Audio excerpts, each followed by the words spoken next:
인력 조달 관계도 문제는 뭐냐면은 이런 한국 아주머니와 외국 근로자로 해서 두 가지로 나눌 수가 있어요. 대표적으로 한국 분들과 외국 분들. 자, 그러면은 이런 한국 분들은 기본적으로 아침을 줘야 되고 또 점심도 줘야 됩니다. 또한 새참도 줘야 돼요. 그런다고 했을 때 지금 올해 기준으로 한국 부성면 소재의 어느 이제 인력하는 반장님 내는 14만원 14만원에 아침 플러스 점심 플러스 새참, 네, 요렇게입니다. 그럼 요 14만원에는 물론 차비도 포함되어 있고, 여기는 뭐 딴 데는 얼마의 차비 별도, 아니면 또 모갭이라고 해서 모집비가 있어요. 모집비 별도가 있어요. 근데 이건 지금 포함입니다. 이거는. 그래서 요런 아침, 점심, 새참 요 세 가지를 뭐 예전에는 10,000원 정도에 해결을 했었어요. 지금은 10,000원으로 해결 못합니다. 아침에는 김밥 이상, 점심은 최하 7,000~8,000원 이상, 새참도 옛날에는 슈퍼마켓에서 파는 빵들 뭐 그런 위주로 했는데 요즘 빵값도 1,000원짜리 미만이 없어요. 또한 급빵을 사주면은 드시지도 않아요. 네, 그래서 최하 제과점빵 이상 사다 드리고, 뭐 중간중간 뭐 캔맥주 서비스니 뭐 치킨이며 뭐 먹을 만한 거 한 번씩 또 이렇게 저희가 제공을 또 하는 경우도 있어요. 그러다 보면은 이런 한국 아주머니들은 물론 합법적인 면은 있습니다. 근데 문제는 이 아주머니들이 그러면은 요 단 시즌에 이 아주머니들은 대부분이 자기네 자가 농업을 조금 하고 있어요. 그러다 보니까 정작 그 골든타임 클라이막스에는 자기네 거 하기 바쁘고, 그래서 안 나오는 경우가 다반사예요. 그러니까 예를 들어서 마늘이 5월 25일부터 6월 10일까지 캐고 자르는 작업과 포장 작업을 6월 25일까지 한다고 했을 때 정작 피크타임 6월 3, 4, 5, 6, 6월 첫째 주에 안 나와요. 그러면 이 수급 조절이 참 어렵더라.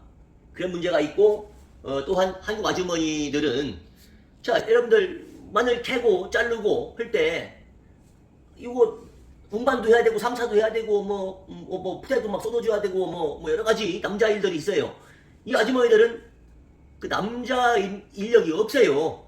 없다 보니까 이 아주머니들을 쓰기 위해서는 건장한 남자 일꾼들을 또 어딘가에서 또 별도로 데리고 와야 된다. 그래서 콜라보를 해야만이 쓸 수 있다. 안 그러면은, 물론 이건 대농 기준에 얘기하는 거예요. 소농은 그냥 주말에 뭐 큰애 찌그네 뭐 막내딸 오고 사위 오고 하면은 그냥 그렇게 해서 한 1,000평 정도는, 예, 그렇게 해서 주말을 통해서 하는 분들도 있어요. 이건 대농이라든가 요 사업성을 가지고 하는 위주로 얘기하는 거예요.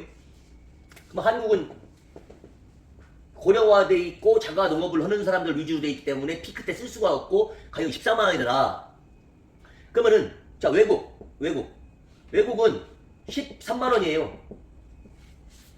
13만 원에 모집비 플러스 차비 포함입니다.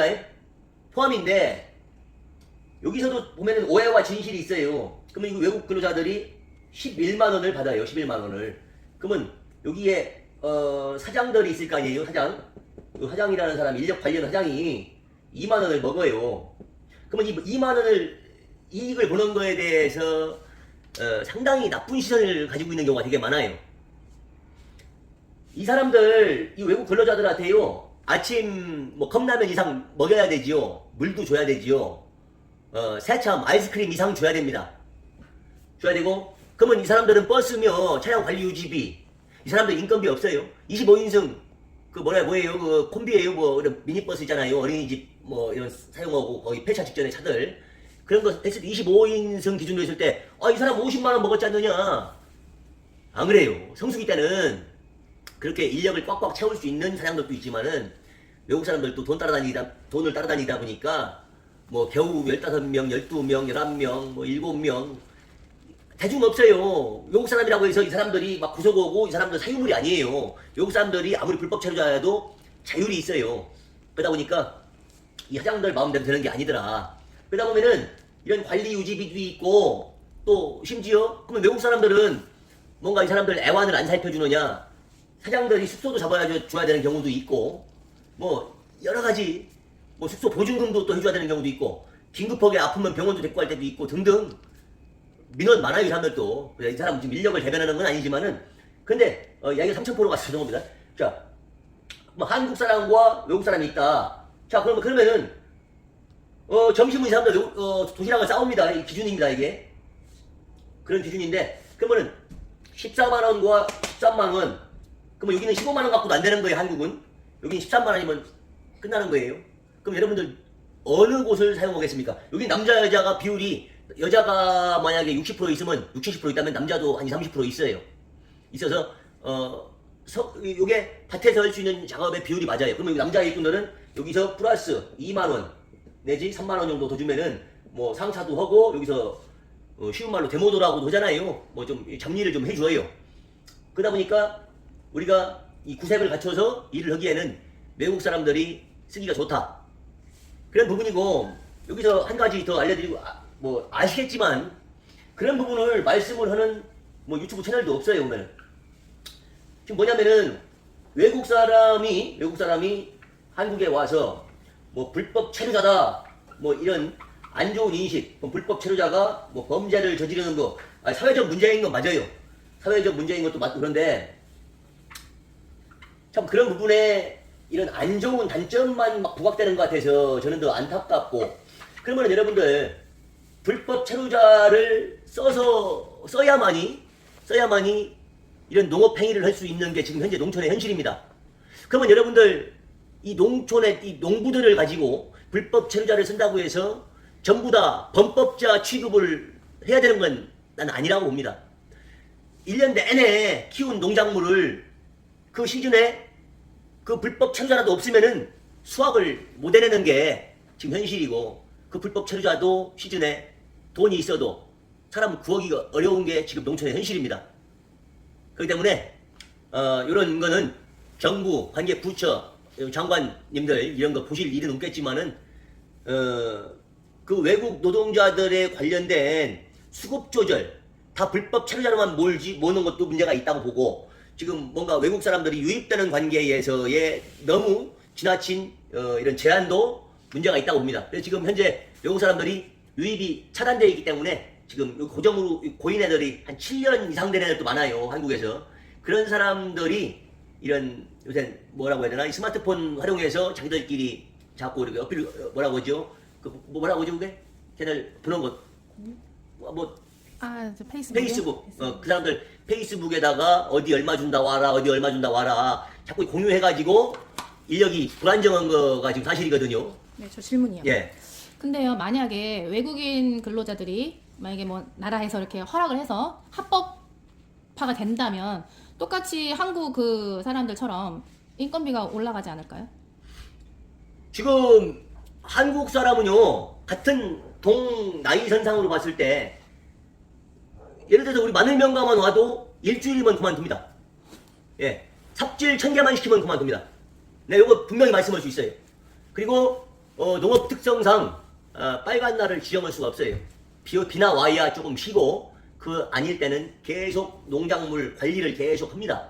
그러다 보니까 외국 사람이 아닌 이런 빨간 날 쉬어야 되고 5일 근무해야 되고 비 오니까 비 오는 대로 쉬어야 되고 찻대고 풋대고 일을 할 수가 없어요. 그래서 지금 한국 사람들은 외국 노동자들 때문에 자기들이 일할 곳을 빼앗긴다 라고 생각하는 분들도 계시고 그런 언론이 많이 나와요. 그 또한 난 편향적인 보도다라고 보는 거예요. 이 사람들이 그 자리를 잘 지켰다면은 이 사람들이 올 자리가 있었겠으며 또한 같은 돈을 줬을 때 우리나라 사람들이 그런 일을 할 수 있느냐 저는 그걸 한번 되물어보고 싶습니다. 그래서 물론 뭐 제 말이 진리는 아니에요. 제 입장 표명을 하는 거니까 여러분들이 참고만 하시라고. 아 이러이러하구나. 농촌에서 외국 사람 쓰면 범법자가 되는구나. 사용자도 처벌받는구나. 뭐 그런 겁니다. 그래서 사용을 함에 있어서도 상당히 법이 허락하지 않는 관계가 있으니 좀 위축되는 부분도 사실이고 한국 사람과 외국 사람이 있을 때 가성비가 외국 사람이 좋다. 물론 한국 사람 한 20몇 년 전만 해도 우리 부모님 세대들이죠. 뭐 2만원, 2만5천원, 뭐 3만원, 반장 아줌마들이 한 5만원 뭐 이런 식으로 그 당시에는 인건비가 비싸던 시대가 아니에요. 근데 그 인건비를 받아서도 그분들이 자제분들 다 학교 졸업시키고 시집장가 다 보내고 했던 뭔가 열심히 해서 뭔가 했을 때에 뭐 이런 문화도 있었지만은 지금은 뭐 외국 사람이 올리면 한국 사람도 또 올리고 8순, 9순 할머니들도 와요 밭에. 그래서 아유 너무하는 거 아닌가, 너무하는 거 아닌가 싶은 부분도 있어요. 전혀 일을 해내지 못해요. 못하는데도 그냥 다 옵니다. 무분별하게. 그래서 밭에 와서 그렇게 하는 분들도 있고 마늘 한 번도 안 캐보신 분들도 오는 경우도 있고 뭐 그런데 인력 조달은 그래서 뭐 채널은 다양해요. 뭐 경기도 쪽에서 오는 경우도 있고 뭐 먼저는 화성, 오산, 뭐 당진 쪽도 있었고 뭐 홍성, 뭐 부석 여기 뭐 가사리 쪽에 있는 분들도 있고 뭐 채널은 다양합니다. 다양한데 이분들을 쓰기 위해서는 이틀만 하루만 이래 갖고는 쓰기 어렵더라. 그래서 5월 25일부터 6월 25일 정도 한 달간의 일을 해야 되니 54 하면은 그것도 겨우 좀 마칠 수가 있더라. 뭐 그런 측면입니다. 그래서 인력 조달 관계가 어려운 게 사실이고 저 같은 경우에 그런 부분 때문에 파일을 키운 겁니다. 그래서 이 사람들한테 일을 1년에 한 100일 정도는 줄 수 있는 그런 규모로 키운 거예요. 그래서 조달을 하고 있습니다. 네, 알겠습니다. 그리고 네, 두 번째. 그리고 작년에 인건비 상승 요인, 요 서산 여기 태안 지역에 인건비가 상승을 좀 했어요. 그 당시에 뭐 임금 협상 협의회라는 뭐 이런 단체도 생겼었고 뭐 하다 보니까 이 단체에서 겨우 하는 일은 외국인 근로자들이 인건비를 올린다 해가지고 이 사람들한테 타겟트가 되면은 신고해버린다. 이 사람들 말 안 들으면은 신고해버린다. 요런 분위기가 형성이 된 거예요. 그러다 보니까 5월 25일부터 일을 해주기로 했던 인력 사장님이 이쪽에 못 오는 거예요. 또한 작년 봄에 비가 많이 왔어요. 그러다 보니까 이런 고구마 파종이 늦어지고 그러다 보니까 이 고구마가 끝나야 또 마늘을 또 캐고 하는데 이 일이 이 순서가 있는 거예요. 그러다 보니까 이 사람들이 고구마가 빨리 끝내고 넘어와야 되는데 비 와서 딜레이가 되고 또 서산에서는 임금협상협의회라는 이런 단체가 있어서 자꾸 고발한다고 그러고 그러니까 또 겁나서 못 오고 이런 것도 있었는데 그래서 처음에는 작년에 한국 사람 기준으로 11만 원이었어요. 예, 11만 원. 근데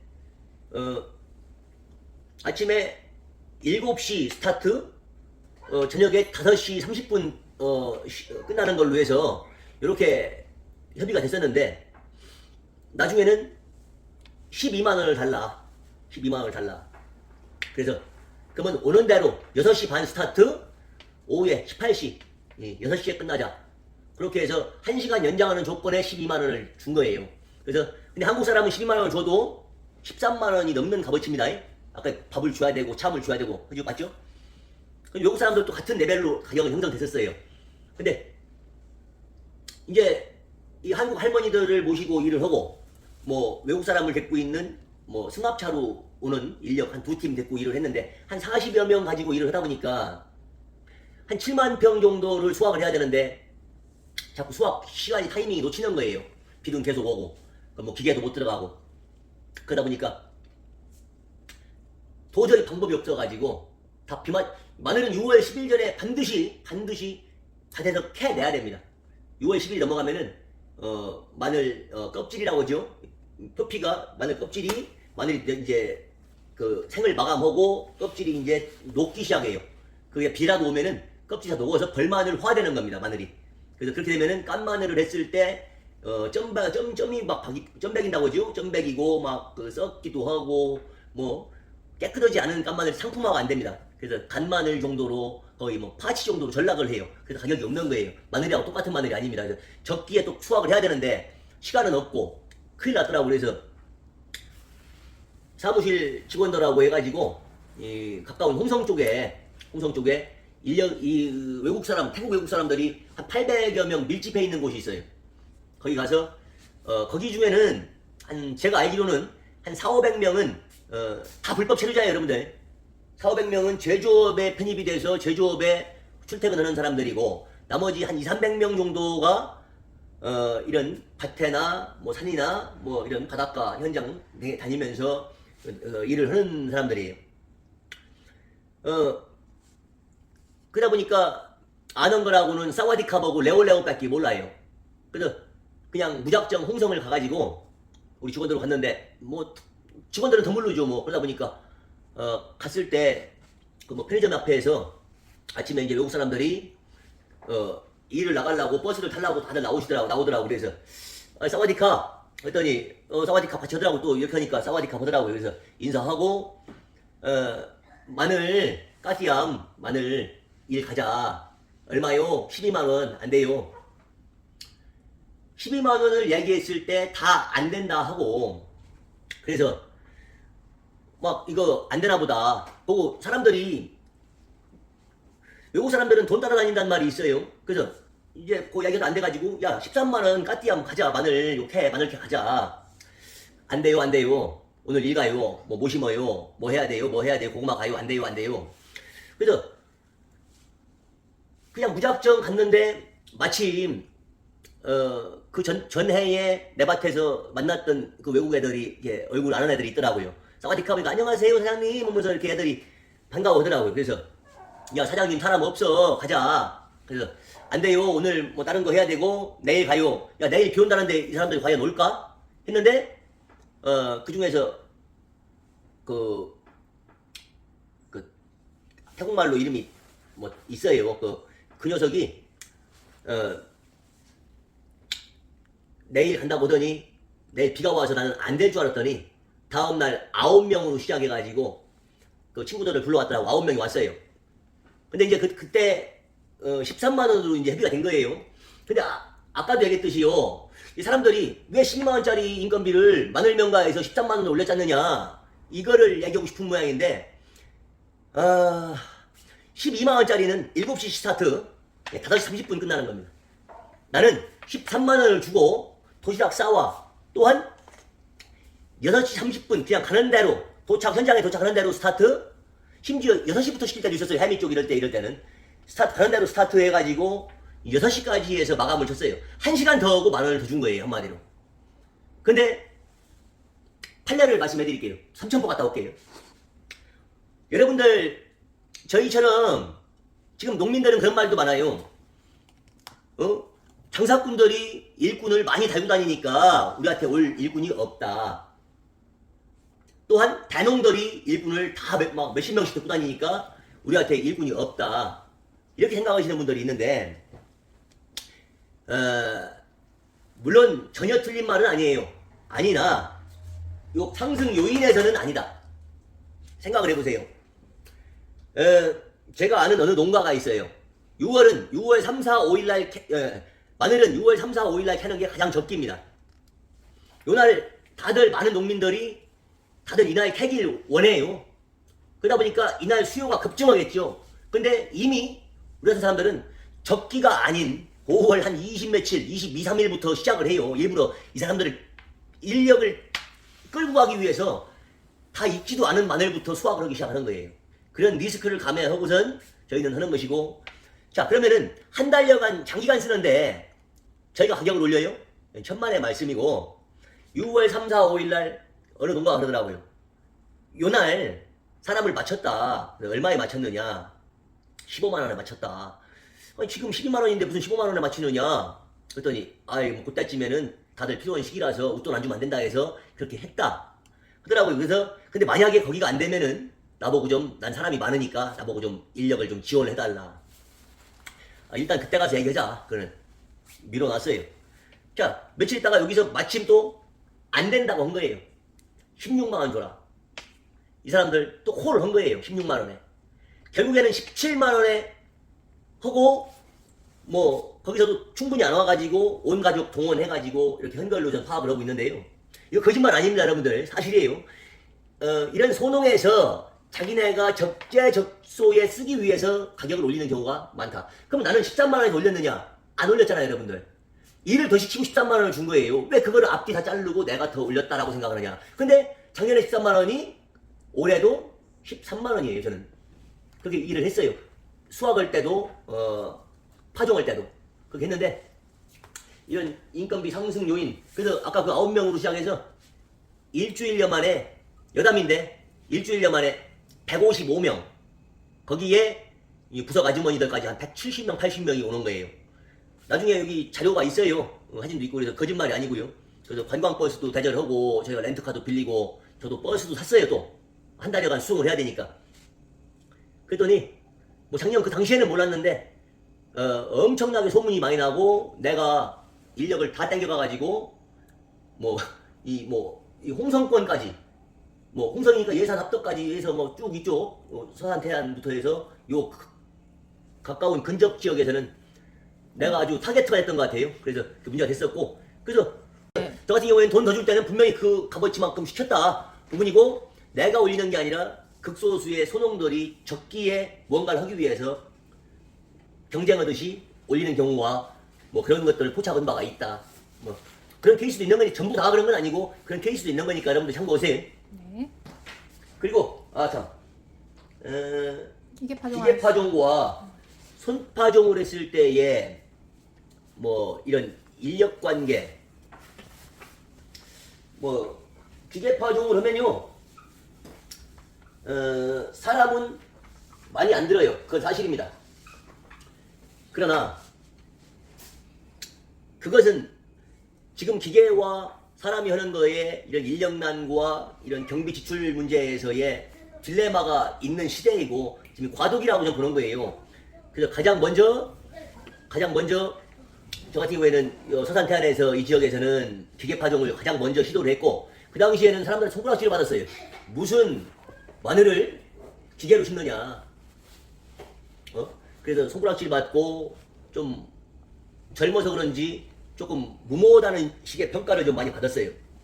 그래도 저는 기계파종을 해서 뭐 그 당시 많은 수확량은 아닌데 8kg 이상대의 수확량을 다 이미 검증을 했고 그리고도 더 많은 다수확을 하기 위해서 지금 노력 중인데 작년에 기계파종을 하다가 타임오버에 걸렸어요. 9월 작년에가 12일 날 스타트 해가지고 14일 9월 14일 날 스타트해서 10월 31일 오후 7시 반까지 야간 작업까지 했는데요. 하루에 해낼 수 있는 부분이 있어요. 그러면은 물론 하루에 3, 4천 평씩 하는 분들도 있어요.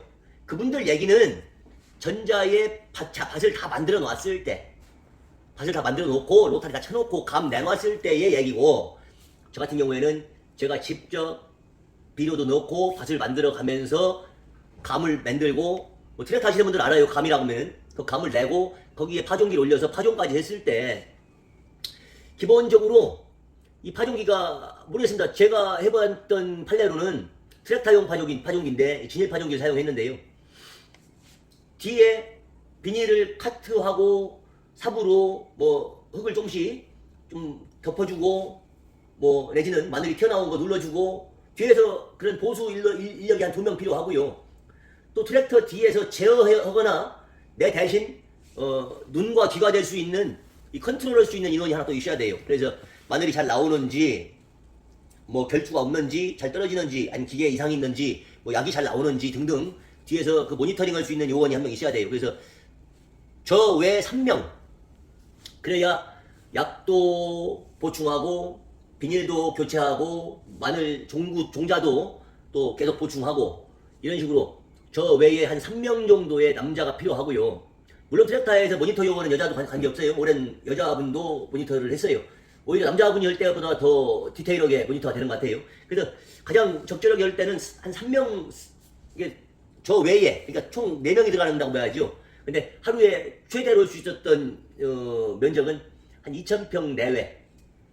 밭이 크다면 모르겠는데 밭을 옮겨 다녀야 되고 아까 얘기했듯이 밭을 또 작업 만들어야 되고 또 그런 게 또 수반돼야 되다 보니까 그렇게 많은 양을 할 수는 없더라. 그러면 2,000평씩이면은 뭐 한 3만 평, 4만 평은 뭐 열흘, 뭐 보름, 20일이면 되는 거 아닌가요? 이 기상 상황이 어제 비 오면은 한 3, 4일, 최하 3, 4일 일을 못 해요. 또 이 물이 빠질 때까지. 그러다 보니까 계속 이 딜레이가 된다고 하지요. 딜레이 됨으로 인해서 또 우리가 파종을 하고 이게 쪼개놨던 종구도 손상이 가고 그럼 또 재작업도 해야 되고 이 딜레이가 됨으로 인해서 문제가 되는 게 되게 많아요. 작년 같은 경우에는 그래서 비가 계속 와가지고 이런 딜레이 문제로 10월 말일 날까지 이렇게 심었는데 그러다 보니까 생육이 상당히 약했고 그래서 참 어렵게 병도 잡고 겨울도 나고 했는데 병해로 한 100톤 정도 손실을 본 것 같고 동해로 한 20, 30톤 손해를 좀 본 것 같고 그 다음에 봄에 비가 워낙에 안 와줘서 가뭄으로 또 한 100톤 정도 손해를 본 것 같아요. 그래서 원활이 됐다면은 300톤 이상 충분히 끌어올릴 수 있었다고 보는데 작년에 100톤 정도밖에 안 나온 것 같아요. 그래서 상당히 그게 이기기는커녕 좀 손해가 됐다, 리스크가 됐다. 그래서 올해는 좀 그런 거를 방지하고자 아까 얘기했던 그 인력과의 관계 유지도 있었고 적기 파종, 그리고 올해 9월 12일부터 9월 27일까지 보름여간에 5만 평을 다 파종했고 여기서 5만 평의 진실이 있는데요. 3만 5천 평은 순수하게 제가 제 자본으로 심은 제 거고요. 여기서 1만 5천 평은 진짜 절친한 아우인데 그 아우가 마늘 도전을 해보고 싶다 해서 제가 인력이며 종자며 뭐 많은 부분 내가 할 수 있는 부분 약재들이며 모든 거를 좀 이렇게 지원을 하고 또 제가 함께 그 참관을 하고 해서 간접 농사입니다. 그거는. 그래서 저와 똑같은 프로그램으로 짓는 간접 농사가 15,000평. 그래서 5만 평인 거예요. 그냥 뭐 뻥쟁이여서 5만 평이 아니고 솔직한 이야기로 오픈을 해드리는 겁니다. 그래서 이 기계를 보면 월등히 뭐 진짜 뭐 예를 들어서 평당 파종하고 뭐 빼고 뭐 했을 때에 그 평당 인건비가 파종할 때 100평 심기가 어렵습니다. 7, 80평 보통 보는 건데 여기서 숫자로 지금 환산도 시킬 수 있지만은 일단은 그 배제하고 기계로 파종하는 게 가격 가성비는 월등히 좋다. 그런데 지금까지 인식이 이 기계로 파종한 거는 포전 거래도 잘 이루어지지도 않아요. 데이터가 없어요. 이게 한 평에 몇 개 들어간지도 잘 모르고 또 기계 파종한 게 잘 된 케이스도 아직 모르고 초창기다 보니까 저 같은 경우에는 기계 파종과 손 파종을 봤을 때 기계 파종이 월등히 가격은 뭐 인건비도 덜 들고 가격은 훨씬 저렴하게 파종할 수 있는데 손 파종이 월등히 비싼데 가격이 엄청 많이 들어가는데 근데 문제는 아까 얘기했던 그 타이밍 기계로 할 수 있는 건 하루에 나 혼자 뭐 한 3명 정도의 데모도를 데리고 할 때 2,000평 내외라고 있을 때 사람이 심으면은 사람만 동원하는 데에 따라서 하루에 5,000평도 7,000평도 10,000평도 할 수 있는 겁니다. 그렇기 때문에 골든타임에 적기 파종을 할 수 있는 그런 좋은 장점이 있어서 올해는 처음부터 절감한다고 소탐 대실하는 게 아니라 우선 인건비가 들어가더라도 적기 파종을 해서 우선 마늘 생육에 유리한 부분만 따져본 거예요. 그런 거고 또 기계 파종을 하면은 사후 관리가 또 많이 해줘야 돼요. 그 사후 관리라면은 유인 작업 아니 칼집 비닐이니까 그냥 잘 나오지 않나요? 잘 나오기도 합니다. 그러나 지형이 뭐 평지도 아니고 뭐 계속 이렇게 뭐라고 해야 되나 언덕도 있고 뭐 커브도 있고 뭐 크레바스도 있고 다양한 지형이기 때문에 비닐을 잘 세팅을 한다고 해도 계속 그 수치가 틀려져요. 그러다 보니까 그 비닐이 칼집이 잘 안 맞은 부분에서는 계속 이게 마늘이 비닐 속에서 머무르는 현상이 있어가지고 그걸 사람 일일이 유인해줘야 되는 작업도 좀 해야 되고 또한 일반 유공 비닐로 했을 때와 칼집 비닐로 했을 때에서는 이 칼집 사이사이에 풀이 좀 많이 납니다. 좀 제초 작업도 좀 더 신경 써야 되고 그러니까 또 기계라는 것은 수확할 때도 그렇지만 파종 때도 그렇고 모든 조건이 다 갖춰줘야 된다.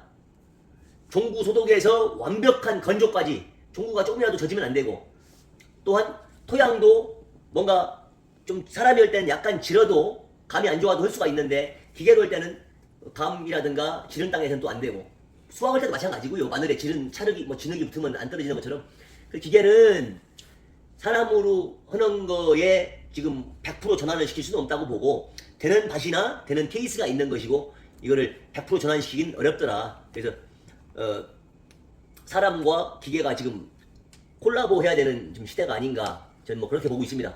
그러면 손으로 파종을 하면 이후 작업은 안 하고 그냥 캘 때까지 그냥 내비두나요? 손으로 파종하는 방법도 뭐 여러 가지 있는데 이 동네에서는 노타리 치고 물레방아라고 해서 이렇게 골을 내줘요. 거기에다가 파종을 하고 마늘이 한 10cm, 15cm 크면은 그때 비닐을 씌우고 유인 작업을 하는 경우도 있고, 아니면 유공비닐에 자기 스타일에 맞는 유공비닐에다가 꽂아서 파종을 하는 방법도 있는데, 어떤 식이든 최소한이든 최대한이든 유인 작업은 유공비닐에 꽂았는데 유인 작업 하나요? 그냥 부부가 둘이 내 거 가지고 잘 둘이 심으면은 유인 작업도 최소화 시킬 수가 있어요. 그러나 외국인이라든가 뭐 한국 사람들, 그럼 한국 사람들은 잘 심지 않나요? 그분들은 농사를 지은다면서요. 한국 할머니가 작년에 제 밭에서 파종하는데 거꾸로 심어진 게 보이는 거예요. 그래서 그냥 이거 하나 실수겠지. 또 있고 또 있고 또 있고 또 있고. 내 깊게 좀 심어달라고 했는데 깊게도 안 심었기 때문에 거꾸로 심은 게 보인 건데, 제가 5걸음을 걷는 동안에 세보니까 30개입니다. 30개. 30개가 거꾸로 꽂아 있어서 다 수정 작업을 시켰고, 그래서 한국 할머니한테 제가 그랬어요. 아주머니, 이거 좀 잘 심어줘요. 거꾸로 심은 거 되게 많아요. 크게 소리 안, 이런 톤으로 했습니다. 그러니까 한국 할머니 하시는 말씀이 참 너무 아주 명언이라고 해야 되나, 아주 어록이 있더라고요. 참 저한테는 기분 좋지 않은 말이었는데, 참 한국 할머니 참 대단하시대. 내년에 마늘 안 나면 다 내가 심었다고 했구만. 아이고 죄송해요. 잘 할게요. 내가 왜 그랬지? 아이고 잘하겠습니다. 해야 나는 맞다고 보는데, 한국 할머니들은 그런 성향을 가진 분들도 덜어 있더라. 다 그런 건 아니에요. 예. 그래서 그런 황당한 일도 좀 있었습니다. 그래서 지금 기계다, 뭐 손으로 심는다, 뭐 기계가 장점도 많고 손으로 심는 장점도 많아요. 그래서 그 본인 상황에 맞는, 본인 농지에 맞는, 본인 상황에 맞는 그런 선택을 해서 서로 적용을 시키면 되는 것이지, 이게 답이다라고 하는 거는 아직까지는 저는 조금 근무를 아직 좀 이르다라고 저는 보고 있습니다. 알겠습니다. 예, 여러 가지 말씀 잘 들었습니다. 감사합니다. 네.